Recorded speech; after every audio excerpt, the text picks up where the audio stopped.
this is Cadma here from Bed and Apple TV, and I wanted to basically kind of just again talk to more of the dancers, find a little bit more about the pieces that they performed, and also a part of their training as well. But I would like to introduce you guys one by one. What is your name? Rima. Anisha Muni. Minakshi Lala. Gulmina Mahmood. Okay, so what I wanted to tell you guys that you guys looked absolutely beautiful. You guys were amazing when it came to doing the performances. I was very like, oh my God, like I was in there. So what I wanted to ask is, like, I do have a dancer's background myself. So one, I want to know how long you guys have been actually doing these performances, and then what you found in dancing, because every dancer knows training is not easy. So what was the hardest part for you guys individually, like a part of the training, and how long you've been doing this? So I've been doing it this is my third performance now, or third year now. So I think the hardest part for me is just prioritizing it and keeping it up there along with work. And hello, we're in New York, you know, we all got crazy schedules. So really prioritizing it and keep coming up, keep showing up, and just drilling everything. So yeah, definitely the most challenging, but definitely the most fruitful. So I have been doing Kathak dance for a long time, almost 20 years. So I stopped counting what performance a long time ago. But I would say one of the challenging parts of Kathak is actually making it look effortless. So what is kind of distinctive about Kathak dance versus some of the other Indian classical styles of dance is that everything is meant to look very natural. So if you're surprised, it should look natural. If you're angry, it should look natural. And if you're doing some rhythmic work, it should come across as natural. And I think like it's hard, you know, it's like the work is hard, and then making it look easy is actually harder.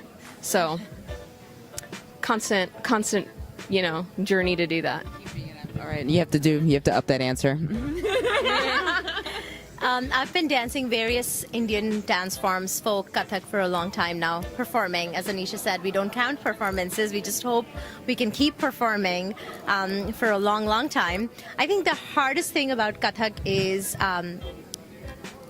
honoring the heritage of what Kathak comes from.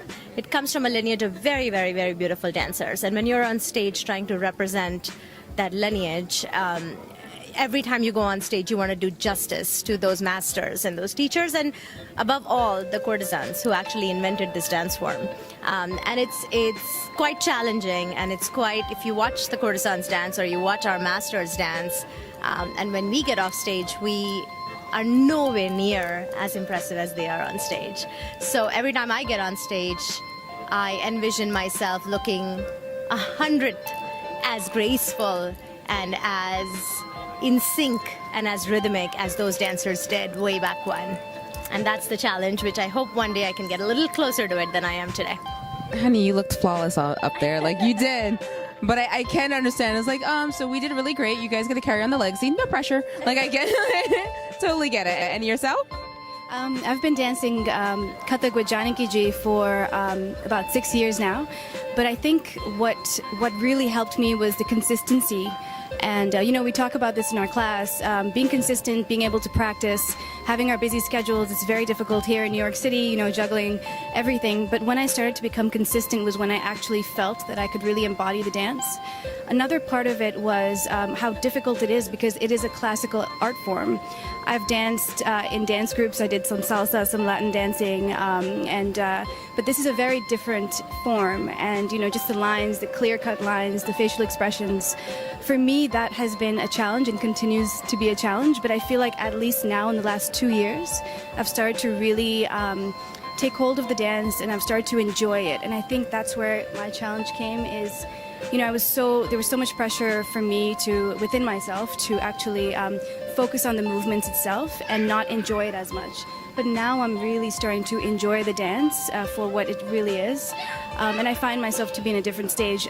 Also, as a Muslim Pakistani, I find it to be a little bit difficult to express this dance in my own cultural context in Pakistan. So I'm really happy to be able to, you know, dance it and express myself openly here. And hopefully I'll be able to take that back with me to Pakistan and have other people enjoy it just as much as I do.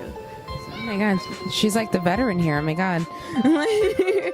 So what I also wanted to ask you guys was particularly about the pieces that you guys had performed. So tell me a little bit more about those pieces for the viewers who are like, okay, I want to understand a little bit more about the history behind it. Rima? That's right, got you first. Well, the piece itself is, as Meenakshi said, one of the Mughal or courtesans. I'm also the least knowledgeable with my years of experience, so great person to start off with. But yeah, so a lot of, from my understanding, a lot of it is basically spotting someone in that court and making them the focus in my mind of like who we're dancing towards. I'll be honest with you, I don't know the exact meaning of everything I dance to, but it's having that person in mind and understanding how we feel when they're not looking at us and how we feel when they are, or when they're showing something, and it's basically embodying that in that art form. So that's what my piece was a lot of. Okay. I danced in the last item, a tarana. It was the Bilas Khani Tori tarana.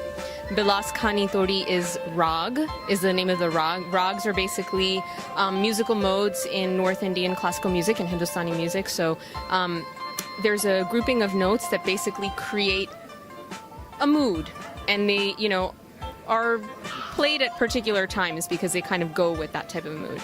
This particular rag actually wasn't for the afternoon, but, that's how it happens. But it was set in a time cycle of 14 beats, Ada Chota, and so is a tarana. And a tarana is basically a piece that is totally musical. So you have phrases like Dhom tanana, tana tana dhim, Derina. Those things don't mean anything. There's lots of stories that have been talked about, like actually it did mean something in Persian, or there's many things like that, but it's not actually tied to meaning, it's pure movement. So that piece was kind of showing you the rhythmic elements of the dance, circles or chakkars as we call them, pirouettes, complex footwork, rhythmic patterns, and so there wasn't actually any type of emotion except for in the opening and closing, where we're kind of doing what Rima was talking about, which is setting the mood of the mehfil, which is kind of the gathering, an intimate gathering. This was a little bit more of less of an intimate gathering. It was a little bit larger than an intimate gathering, but it was still kind of the same type of a feeling where you're kind of bringing the audience into that world that you're creating, which is a rhythmic world. So one of the pieces I danced with, which was very unique for me, I've never done it before, was with the Bharatanatyam dancer. And the first song we danced on was an abstract piece, and we were just having fun and showing the distinct forms, both of the distinct forms that we were dancing, Bharatanatyam versus Kathak, and the similarities within it.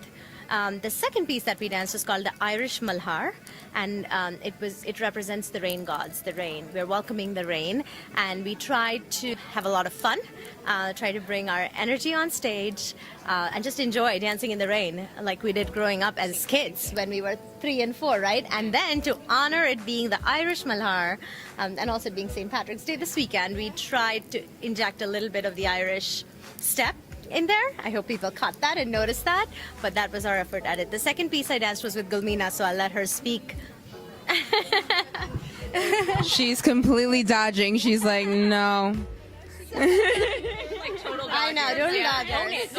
Own it. So the second piece actually was a true courtesan piece. It's called a ghazal, and the point of getting on stage and dancing like a courtesan is to make someone in the audience, more than one person, fall in love with you.